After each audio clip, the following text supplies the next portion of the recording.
Lebanon की राजधानी Beirut में जबरदस्त धमाके की गूंज से पूरी दुनिया हिल गई है। धमाके में मरने वालों की संख्या अब 100 से बढ़कर 135 तक हो गई है। शुरुआती जांच में धमाके की वजह लापरवाही ही माना जा रहा है। एक धमाका जिसने पूरी दुनिया को हिला दिया।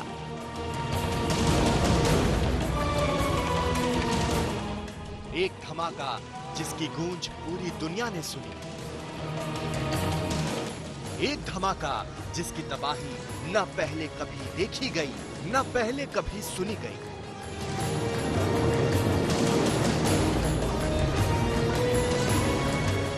दो 2750 टन अमोनियम नाइट्रेट ने लेबनान की राजधानी बेरूत को बुरी तरह झकझोर दिया। धमाका होते ही धरती फटने लगी, छत गिरने लगी, बिल्डिंग हिलने लगी, घर के शीशे टूट गए, लोगों पर कहर बरस पड़ा। जहां धमाका हुआ उसके आसपास के इलाके में मौत पलक झपकते ही टूट पड़ी। धमाके वाली जगह से 2 किलोमीटर के दायरे में सब खत्म हो गया। 10 किलोमीटर के दायरे तक सभी घरों को नुकसान पहुंचा। धमाके की आवाज ही इतनी ज्यादा थी कि 200 किलोमीटर दूर भी सुनाई दी गई। कई किलोमीटर के दायरे में लोगों के कान धमाके की आवाज से फटने लगे। धमाके के समय इस चलती हुई कार के ड्राइवर का संतुलन अचानक खो गया। धमाके से कारें खिलौने की तरह कई मंजिल की ऊंचाई तक उछल गईं। कई इमारतें एक पल में धराशायी हो गईं। इस धमाके में मरने वालों की संख्या बढ़कर 130 से ज्यादा हो गई है।